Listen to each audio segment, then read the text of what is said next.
this is CBR English and you are watching Inside India with me, Anukriti Sharma. The Indian Army foiled the infiltration attempt in the Jammu and Kashmir's Batal sector on July 23. One soldier was injured during an exchange of fire and was shifted to the hospital for treatment. The exchange of fire occurred around 3 a.m. and this is the second terror incident reported from the Jammu region within the last 24 hours in Poonch, Rajouri area of Jammu. Let's take a look.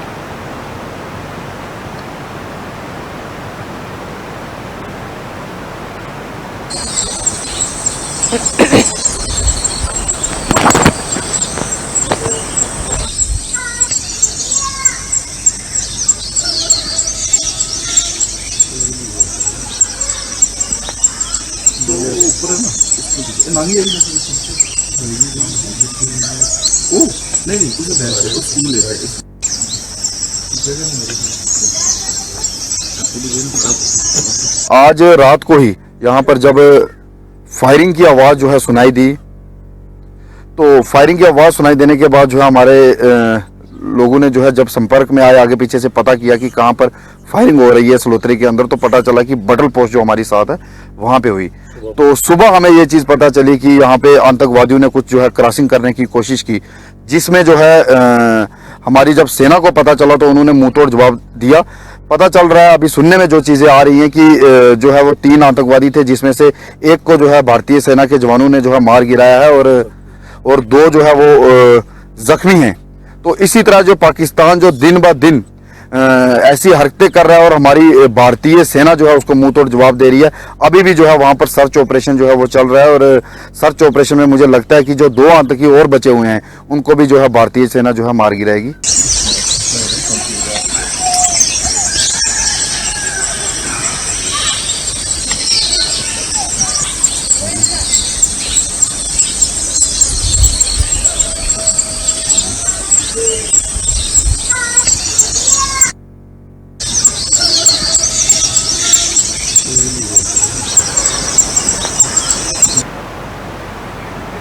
Farmer leader Rakesh Tikait was seen attacking the government over the Union Budget 2024.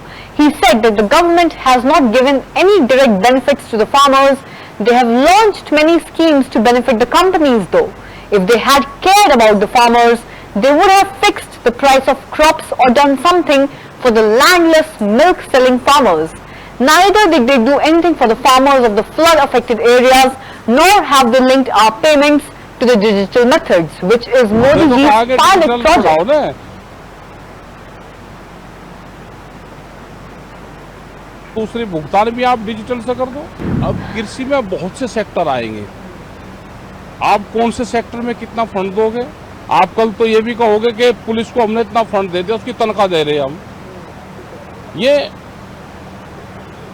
जो sector में पैसे देने की बात करी, इसको define करना पड़ेगा कि किस सेक्टर में कितना जा रहा है और वो कहाँ लग रहा है। भाई एमएसपी गारंटी कानून दे दो।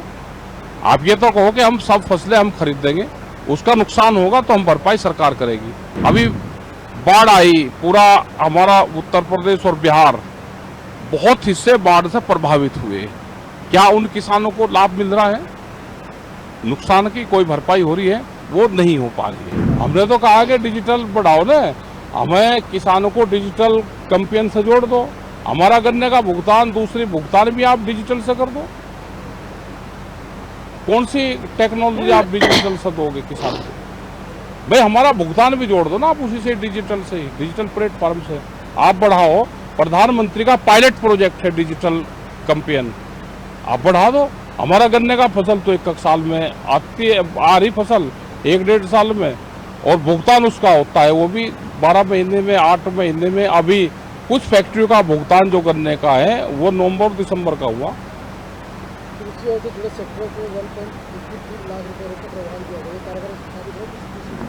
अब कृषि में बहुत से सेक्टर आएंगे, आप कौन से सेक्टर में कितना फंड दोगे? आप कल तो ये भी कहोगे कि पुलिस को हमने इतना फंड दे दिया, उसकी तनख्वाह दे रहे हैं हम। ये जो सेक्टरों में पैसे देने की बात करी, इसको डिफाइन करना पड़ेगा कि किस सेक्टर में कितना जा रहा है और वो कहाँ लग रहा है। आप भाव देने की बात नहीं करते, सारी बात करते हो भाई एमएसपी गारंटी कानून दे दो। आप ये तो कहो कि हम सब फसलें हम खरीद देंगे, उसका नुकसान होगा तो हम भरपाई सरकार करेगी। Today, Lok Janshakti Party MP Shyam Ravi Chaudhary expressed satisfaction with the proposals for Bihar in the budget 2024, and she said that this will give more speed to the development in Bihar, and I quote, "It is a very happy day as Bihar has got the financial assistance that it demanded. In this budget, tourism in Bihar is also being encouraged, and this will give more speed to development in Bihar," she said. बहुत खुशी की बात है, हम सबके लिए बहुत खुशी की बात है। और हमने अपने मेडन स्पीच में भी एक मांग रखी थी कि बिहार को स्पेशल पैकेज या विशेष राज्य का दर्जा जरूर मिलना चाहिए। 14th कमीशन के बाद अगर 14th कमीशन की रिपोर्ट जो है उसके बाद विशेष राज्य का दर्जा किसी को नहीं मिला है और जो यूनियन बजट है वो उसी पे बनता है।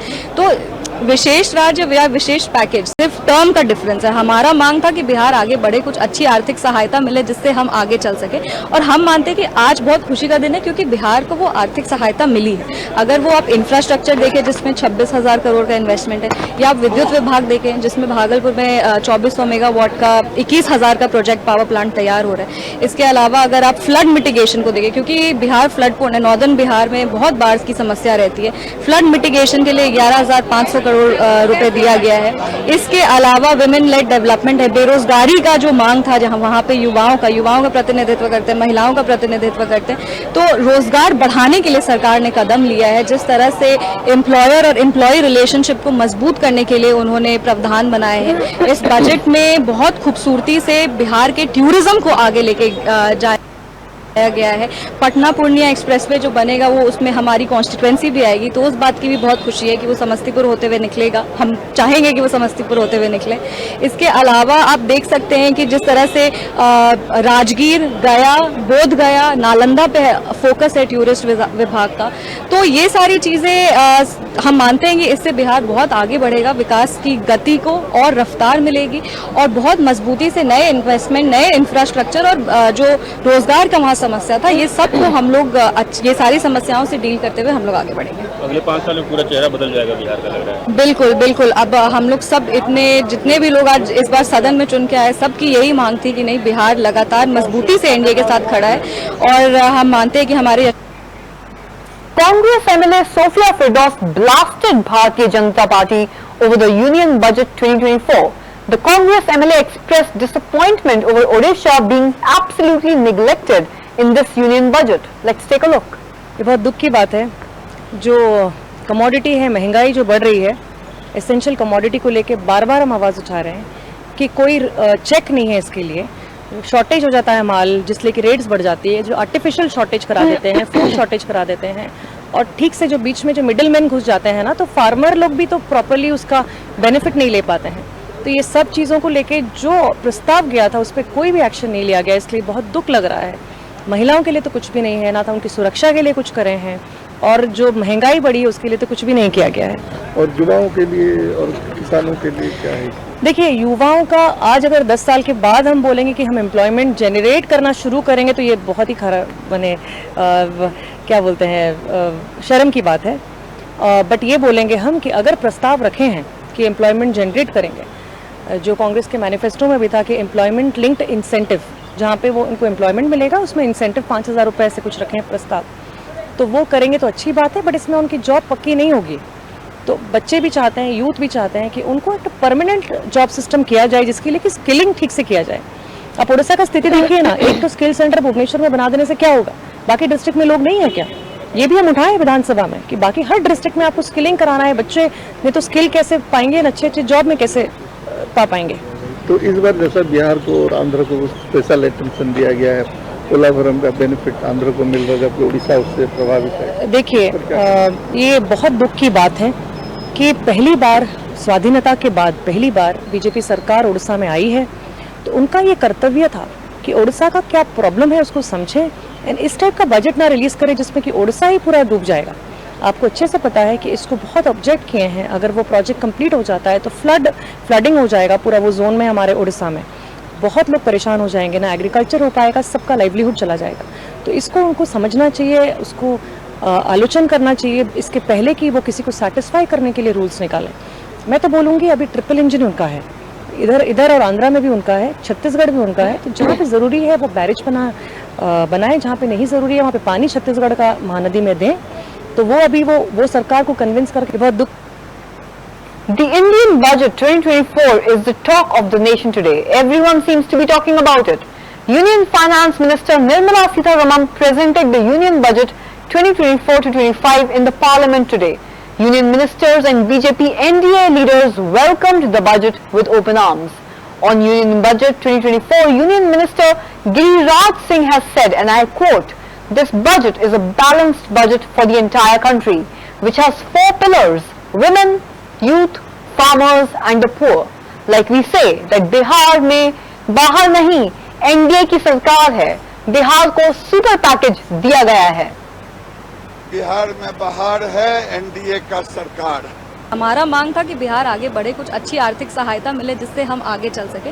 और हम मानते हैं कि आज बहुत खुशी का दिन है क्योंकि बिहार के लिए एक संतुलित बजट है जिसमें 4 स्तंभ हैं: महिला, युवा, किसान। ये हमारे जो 4 स्तंभ है। मजदूर, लेकिन बिहार में जिस कहते हैं हम, बिहार में बाहर है, एनडीए का सरकार। बिहार को सुपर पैकेज के रूप में दिया गया। बहुत खुशी की बात है, हम सबके लिए बहुत खुशी की बात है। और हमने अपने मेडन स्पीच में भी एक मांग रखी थी कि बिहार को स्पेशल पैकेज या विशेष राज्य का दर्जा ज़रूर मिलना चाहिए। 14th कमीशन के बाद अगर 14th कमीशन की रिपोर्ट जो है उसके बाद विशेष राज्य का दर्जा किसी को नहीं मिला है और जो यूनियन बजट है वो उसी पे बनता है। तो विशेष राज्य या विशेष पैकेज सिर्फ term. Union Minister Shivraj Singh Chauhan said, and I quote, "This budget, that is the budget of 2024, is a budget to lay the foundation of developed India and to build a glorious, proud, prosperous and a powerful India. In fact, this budget focuses on the welfare of farmers, poor, women, youth and the middle class people of the society. It will bring revolutionary changes in their lives. If seen from the farmer's point of view, all aspects have been taken care of in it." इसमें विशेषकर किसान, गरीब, महिलाएं, युवा और मध्यम वर्ग के कल्याण पर विशेष रूप से ध्यान दिया गया है। किसान की दृष्टि से अगर देखें तो इसमें सभी पक्षों पर ध्यान दिया गया है। उत्पादन बढ़ाना, क्योंकि लाभ तब होगा जब उत्पादन बढ़ेगा, न केवल उत्पादन बढ़ाने की बात है अपितु लागत घटाने के प्रयत्न भी इस बजट में हैं। मैं प्रधानमंत्री जी को हृदय से धन्यवाद देता हूं, वित्त मंत्री जी को बधाई देता हूं। ये बजट विकसित भारत के निर्माण की नींव का बजट है। एक वैभवशाली, गौरवशाली, संपन्न, समृद्ध और शक्तिशाली भारत के निर्माण का बजट है। और इसमें विशेषकर किसान, गरीब, महिलाएं, युवा और मध्यम वर्ग के कल्याण पर विशेष रूप से ध्यान दिया गया है। यह बजट इन सब वर्गों के जीवन में क्रांतिकारी परिवर्तन करेगा, ग्रामीण विकास और किसान की जिंदगी बदलेगा। किसान की दृष्टि से अगर देखें तो इसमें सभी पक्षों पर ध्यान दिया गया है। उत्पादन बढ़ाना, क्योंकि लाभ तब होगा जब उत्पादन बढ़ेगा। उसके लिए फल, सब्जी और अनाज की 109 नई Kargil War Memorial gears up for its 25th Kargil Vijay Divas to pay tribute to the Kargil war heroes. The purpose of this event is to honor the courage and the sacrifice of the Kargil war heroes. The activities scheduled for this event include wreath-laying ceremonies, cultural programs and tributes. Let's take a look at these visuals.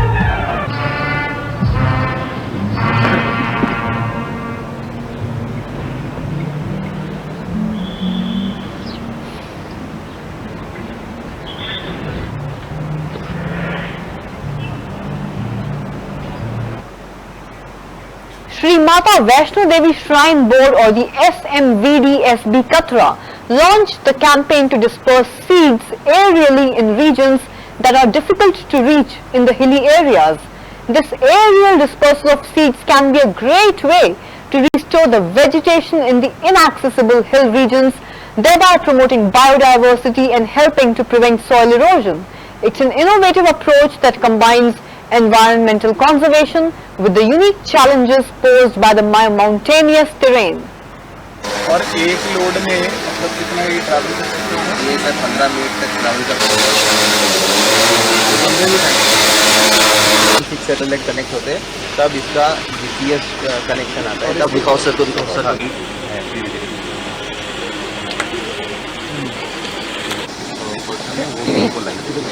Okay, drone का जो camera है, हाँ drone का अंदर भी camera लगा है और ये उसका मैपिंग सिस्टम है। ये दूसरा रैम्बो का इनका भी मैं स्वागत करता हूं और मैं उम्मीद करता हूं कि इनके साथ हमारी एसोसिएशन लंबी चलेगी और घर तक पहुंचा रहे हैं।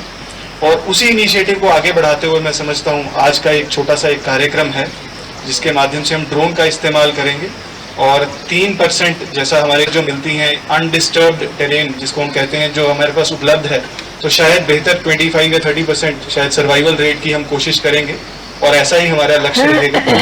मैं हमारी टीम से बस एक छोटा सा निवेदन करना चाहूँगा कि जितने भी हमारे फॉरेस्ट के फील्ड वर्कर्स हैं, ग्राउंड टीम हैं, उनको हम ज़रूर ट्रेन करें इस मॉडर्न टेक्नोलॉजी के लिए।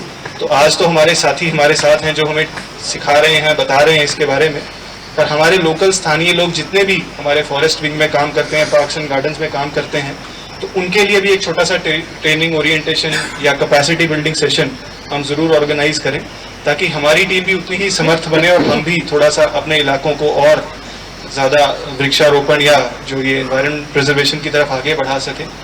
और बोर्ड का जो 11,000 हेक्टेयर्स फॉरेस्ट एरिया है उसकी तो जिम्मेदारी बोर्ड पर है ही, लेकिन मैं चाहूँगा कि स्थानीय लोगों के लिए, स्थानीय इलाकों के लिए भी अगर हम इस इनिशिएटिव को धीरे धीरे एक्सटेंड कर।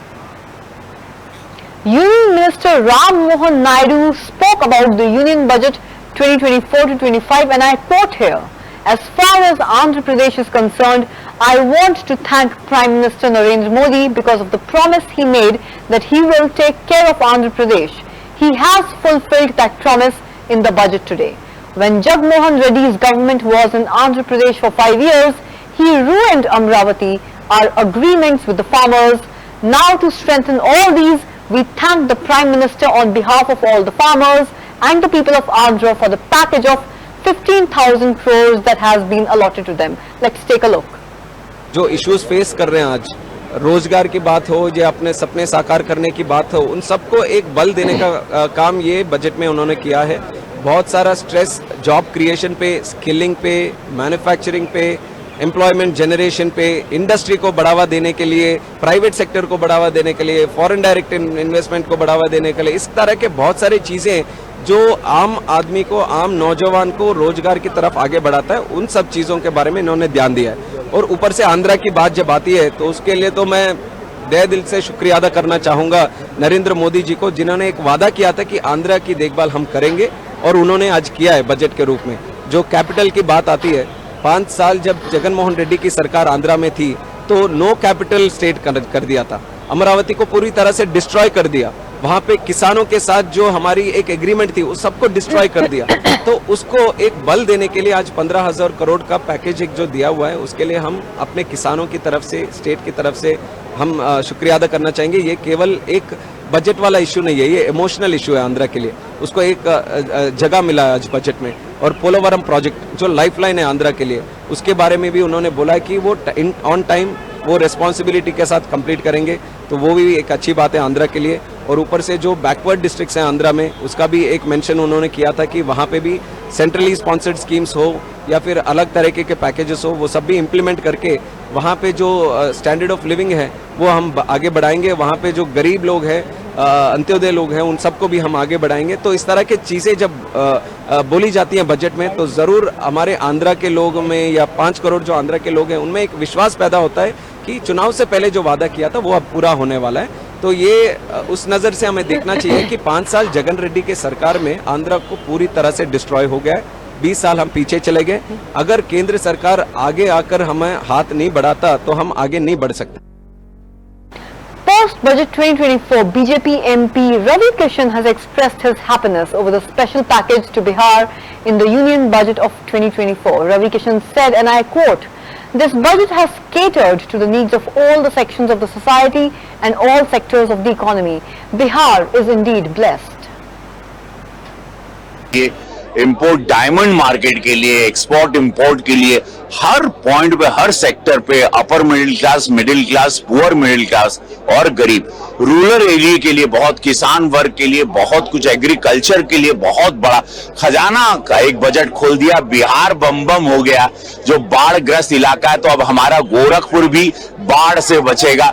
ये एक ऐतिहासिक बिहार के लिए, नालंदा यूनिवर्सिटी के लिए, राजगीर के लिए ऐतिहासिक बजट हमने नहीं उम्मीद की थी। इतना शानदार बजट है। पूरा आप देखिएगा कैसे शेयर मार्केट सब कुछ अब कितना शॉट अप करेगा। बहुत अच्छा बेटियों। Speaking of the union budget, Uttar Pradesh Chief Minister Yogi Adityanath has said, and I quote again, "Under the guidance of Prime Minister Narendra Modi, the Finance Minister has presented the country's general budget in the new parliament of the country. This budget will prove to be a fulfillment of the hopes, aspirations and the resolutions of Amrit Kal of 140 crore countrymen. The general budget 2024 to 25 is a document of self-reliant and a developed India. There is immense possibility of development in this budget in the sacred spirit of Ayodhya. In this budget, a provision of rupees 1,52,000 crores has been made for the prosperity of the farmers, rupees 3 lakh crore for agriculture and allied sectors, and more than rupees 3 lakh crore for women empowerment.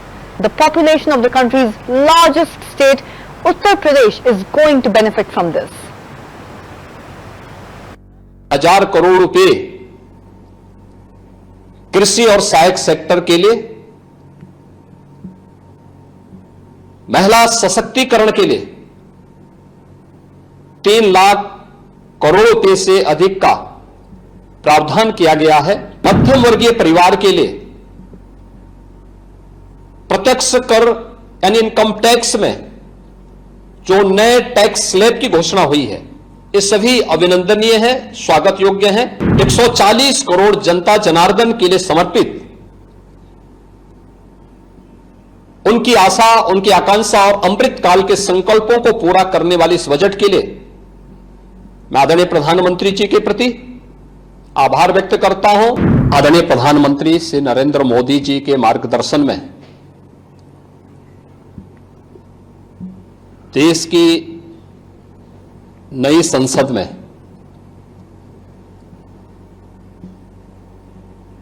माननीय वित्त। Speaking on a case registered against 2 ED officials for pressuring a state government officer to frame CM Siddaramaiah and Finance Department Deputy Chief Minister of Karnataka D.K. Shivakumar on July 23, which is today, alleged that CBI is harassing people like me.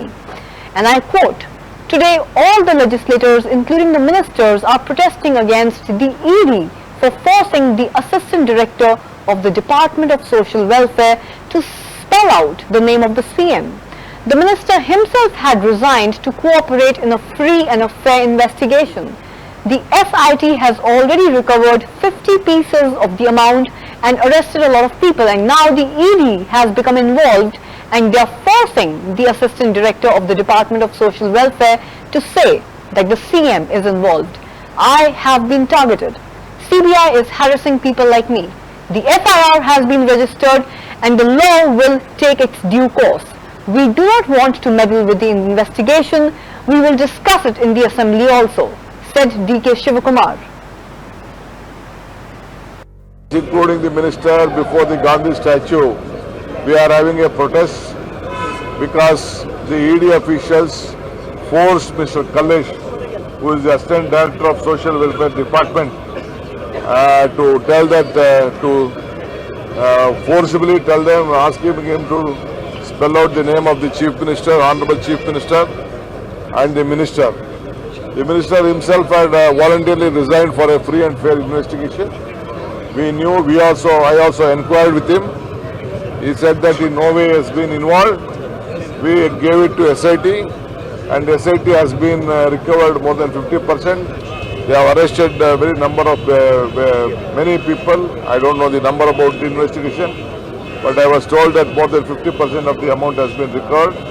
It is 89 crores. In that 50% has already been recovered, but action will be taken upon me. Now ED officials have been entered. ED officials also is inquiring. At the time of investigation, they have been forced Mr. Kallesh, the Assistant Director, to specify that the CM has been involved. You tell the name of CM, you tell the name of the Minister, otherwise you will go to 7 years jail. That is the force they have been done. The officer has gone to the police station and he has registered the complaint. We came to know in the late evening, after 9:30, the incident has happened like this. So we all decided that we should tell the people of Karnataka. They are trying to destabilize my Chief Minister and the government. We stand by, the people. Speaking on the NEET scam issues today, Karnataka IT Minister Priyank Kharge asked the question that how come hundreds of students are getting such high marks at one or two centers in Gujarat or Rajasthan.